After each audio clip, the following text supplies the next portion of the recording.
Jorge, it's been tough times of recent. Ooh. You're going under the surgeon's knife tomorrow, I believe. Yeah. How does it feel to be back here on the podium? Obviously, a real sign of optimism of what's to come. Yeah, well, it's been a long season. Was difficult anyway. Second position today.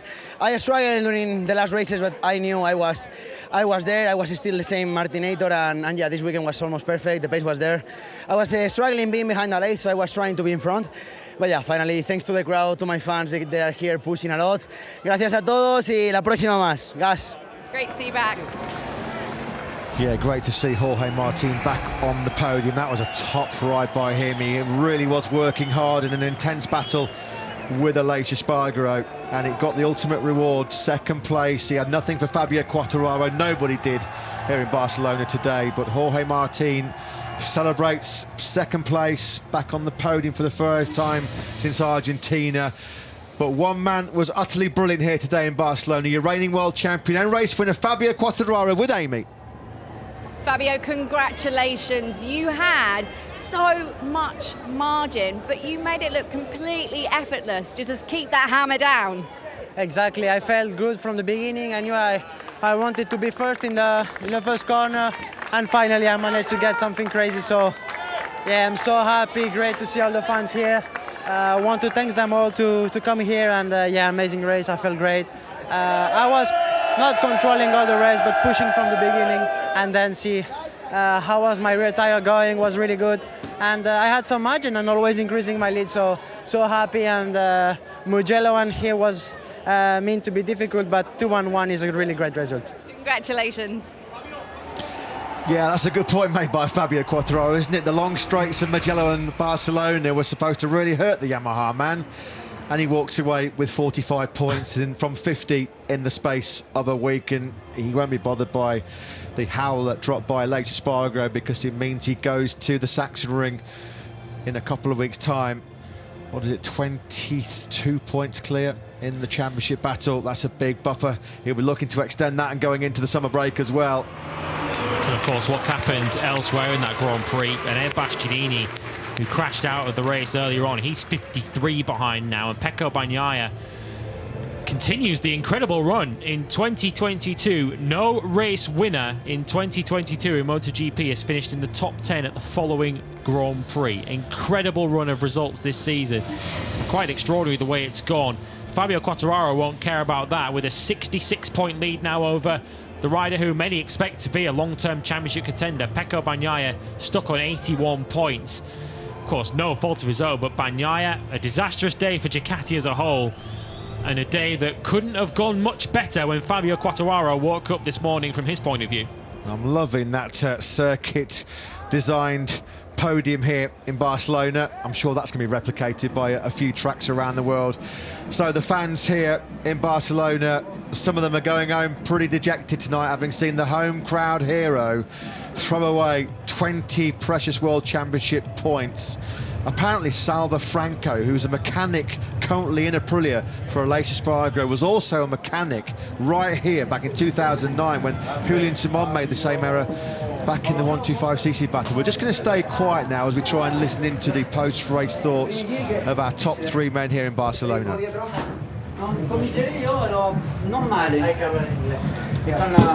First laps you were making 40 low, no? 2 over 3. 40.1, but the grip I expect much worse now. So the last 5 laps.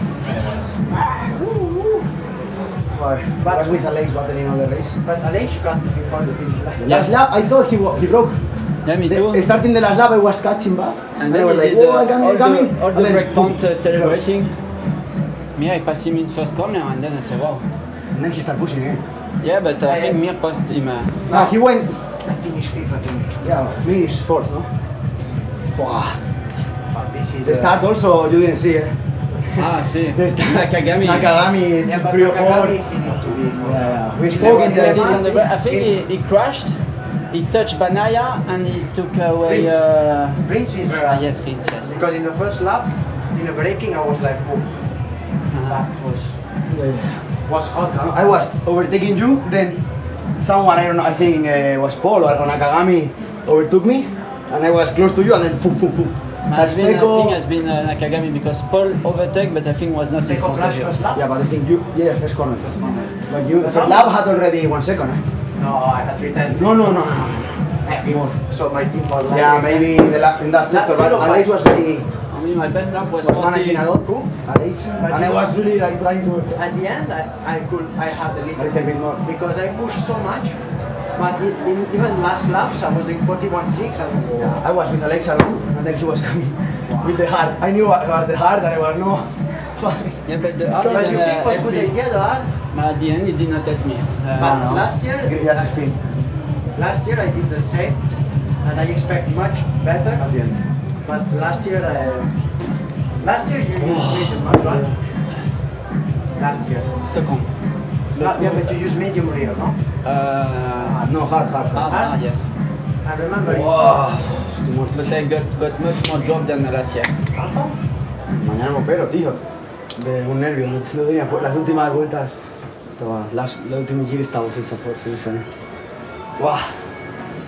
Peccato che non rimango oggi, sai? ¿Pero dónde vas ahora? No, me tengo que ir a Italia, tío. Si no, hoy le hago una que So the podium celebration is about to start here in Barcelona. There's a very good reason why myself and Lewis stay quiet for that little post-race conversation now, because we just heard some unique, fascinating insight from the top 3 men, fresh from Parc Ferme before they get on the podium. They were well, Johan Zarco and Jorge Martin both saying what we suspected. They thought Aleix Espargaro had got a mechanical problem late on. Unbelievable late drama here then in Barcelona as Fabio Quartararo's crew chief Diego Gabellini comes to the podium.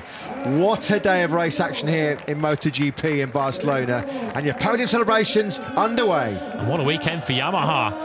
Of course, they've confirmed Fabio Quartararo for the next 2 seasons. They've confirmed their title sponsorship is extended as well for the coming years, and they've taken what could end up, still a long way to go in this 2022 season, could end up being a decisive and defining victory. Just how crucial will this Sunday afternoon be in the final reckoning in Valencia in November? What a day for Pramac Ducati with a brand new title sponsor. Both riders on the podium, Johan Zarco in 3rd position, and Jorge Martin will go into that surgery tomorrow on his hand in high spirits, equaling his best results of the season. Back on the podium for the 2nd time this year and the 1st since Argentina, but demonstrating exactly why he is the reigning world champion. Your race winner, Fabio Quartararo. Christmas has come early in Catalunya for Fabio Quartararo. Race victory. 2 of his 3 closest championship contenders out of the Grand Prix for various reasons. Bastianini, his own accident. Bagnaia, unfortunately, the victim of a collision from behind, taken out by Takaki Nakagami. And Aleix Espargaro, of course, with that mistake on the final lap, sitting up, thinking that the race had finished and losing 9 World Championship points and 3 positions. Mitch Covington, the SVP of Sports Marketing for Monster Energy, the sponsors of this Grand Prix, gives Diego Gabellini the winning trophy for the constructors. Yamaha's 2nd victory of the season. Fabio Quartararo really doing the Lord's work for Yamaha, isn't he? The next Yamaha in the end across the line was Darren Binder, who finished in 12th position. Some good points for Darren Binder this afternoon. Johan Zarco in 3rd position. In the end, the grateful benefactor of what happened to Aleix Espargaro on that last lap. Back-to-back podiums in Barcelona for Zarco, the 2nd consecutive year he stood up there. Pere Rodriguez, the mayor of Montmello, and a very happy Jorge Martin. What relief it must be for him. Changed back to a more familiar setting on the front forks of his Ducati, and it brought that old feeling back. And Jorge Martin certainly back in business, and he will hope back to full fitness next time around at the Sachsenring as he goes in for surgery tomorrow. Roger Toron, the Minister for Business and Labour and the President of the circuit, gives Fabio Quartararo a 2nd winner's trophy here in Barcelona, the 2nd time in 3 years. How rarely have we seen him that animated when he's taken a Grand Prix victory. Potentially a crucial day in the World Championship as Quartararo demolishes the field in Barcelona.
Soak that up, ladies and gentlemen. Listen to the roar of an appreciative crowd. Are we in Le Mans or are we in Barcelona? Incredible reception for the two Frenchmen on the podium. I just briefly stepped out of our commentary box position here. The roar when Fabio Quartararo climbed onto the top step of the podium, it was like Barcelona had scored a last-minute winning goal in the Champions League final. It was incredible. What an atmosphere.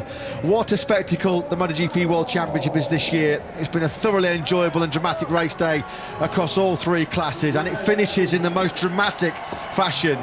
What a first and last lap in that Barcelona battle, with Taka Nakagami taking out Pecco Bagnaia and Alex Rins at the first corner, and then Aleix Espargaro thinking he'd taken second place behind this man, Fabio Quartararo, miscounting the laps, celebrating too early. And it all plays into the hands of this man. He's going to enjoy that post-race Prosecco because he certainly earned it. He certainly deserved it. Another fabulous performance by Fabio Quartararo, the 23-year-old from Nice. The French fans down there on the grid, they are loving this. Johann Zarco, he's celebrating like he's taken a first victory here in the Premier Class. Absolutely incredible scene. Just the third time in Premier Class history that two French riders have stood alongside each other on the podium. Memorable scenes here in Barcelona. Great to see the fans who poured out onto the grid. They've enjoyed their day out in the sunshine.